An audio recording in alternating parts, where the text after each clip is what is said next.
తిరుమల తిరుపతి దేవస్థానముల పవిత్రతను పరిరక్షించే భాగంలో ప్రైవేట్ వ్యాపారస్తులు నిర్మించిన ముంతాజ్ హోటల్ నిర్మాణాలకు సంబంధించిన అనుమతులను రద్దు చేస్తున్నట్లు రాష్ట్ర ముఖ్యమంత్రి నారా చంద్రబాబు నాయుడు ప్రకటించారు.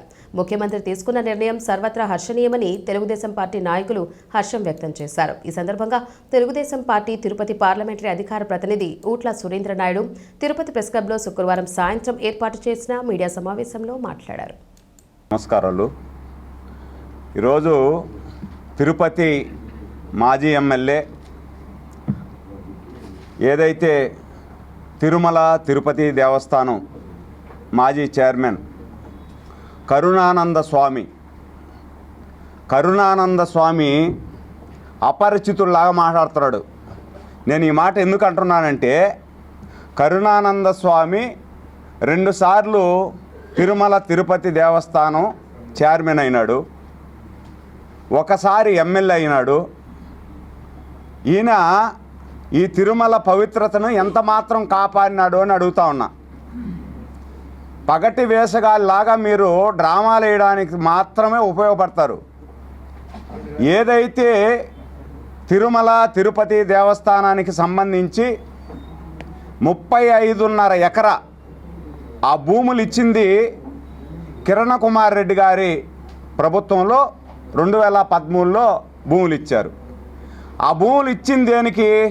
వాళ్ళు ఆ రోజు ఇచ్చింది అదేదో ఆధ్యాత్మిక దానికి సంబంధించి అన్ని గుడులు ఒక దగ్గరే ఉంటాయని, ఆ గుడులన్నీ చూసుకొని వెళ్తారు అని చెప్పి ఆ రోజు ఇచ్చారు.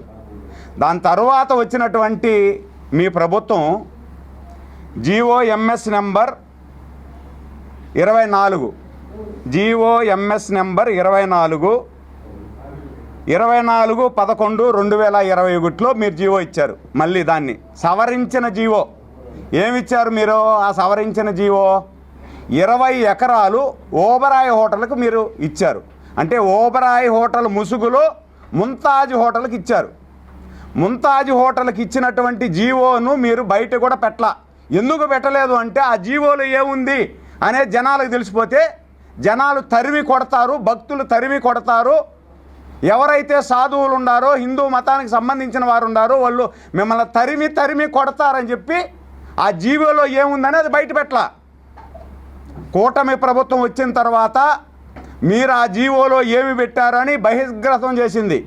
బహిర్గతం చేస్తే దాంట్లో విస్తృతపోయేటువంటి నిజాలు బయటపడ్డాయి. ఏం బయటపడ్డాయి అంటే, మీరు ముంతాజ్ హోటల్కి అది ఇచ్చి అక్కడే నాన్ వెజ్ తయారు చేసి, స్పా సెంటర్లు తయారు చేసి, మీ ఇష్టం వచ్చినట్టు మీరు ఏమన్నా చేసుకోండి, మాకు డబ్బులు మా ఉండిలోకి డబ్బులు చేయాలా? ఈరోజు ఎవరి ఉండిలోకి డబ్బులు రావాలా? కరుణానందరే స్వామి ఉండిలోకి డబ్బులు వచ్చేయాలనే ప్రయత్నం చేశారు మీరు.